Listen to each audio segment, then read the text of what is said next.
This week, the National Assembly and National Council of Provinces will debate departmental plans and budget allocations.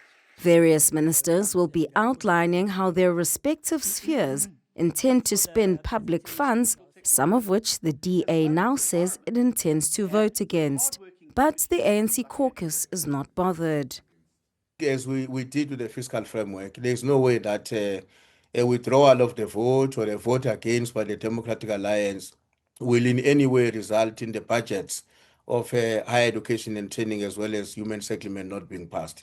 I think we will have a majority, more than 200 members who will stand up and support the budget on the 23rd of July. So I don't know how the DA visualizes its success in this regard, because in this case, within the GNU, they are the only ones who are behaving exactly the same way they did in the past. And I think my interaction with the chief whips of other GNU parties, all of them are very, very unhappy and very uncomfortable with this conduct of the DA of wanting to disrupt the work of Parliament. On Monday, Higher Education Minister Ziyanda Ngcobo, who's under fire for allegedly lying in Parliament and the appointment of politically connected individuals to seaters, says she won't be resigning anytime soon. I'm the right person for this position. I expect a pushback, hence we are making some turnaround strategies, especially in NSFAS. There are many contracts that we are terminating that we believe that they were appointed irregular. So one expects this pushback that it might be some of the reasons.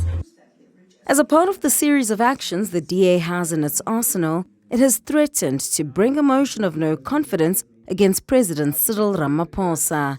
Even then, the second largest GNU partner is confident that it will have enough numbers to make good on their promise.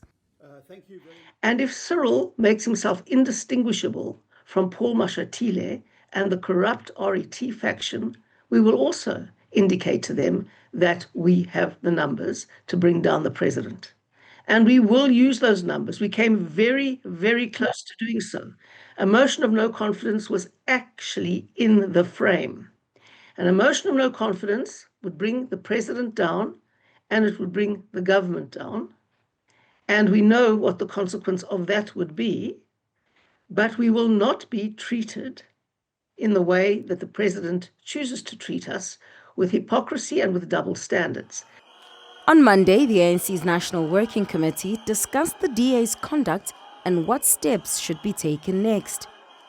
This also comes at a time when the NEC has postponed 2 meetings in which the possible ousting of the DA would have been high on the agenda. Once you make a decision that you are submitting a motion of no confidence, you are effectively and literally walking away from the government of national unity. And that will require the ANC and the rest of the parties who are in the GNU to apply their minds in terms of how to deal with what will inevitably become a reconfiguration of the GNU in order to ensure that we safeguard our numbers and our support in the National Assembly. So as they walk away, I can predict there are many volunteers who are standing outside who will immediately say, now that these ones are gone, please consider us to come in the GNU. Former DA leader Tony Leon, who also formed part of the negotiations in the setting up of the GNU, says the parties need to hit the reset button amongst themselves.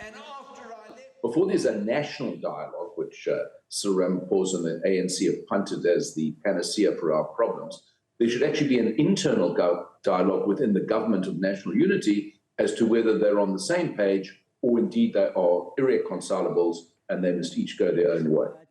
Out of the 400 seats in Parliament, the DA only has 89, which means it would either need to work with the MK Party and EFF, which is unlikely, or bank on a significant chunk of the ANC caucus backing their motion.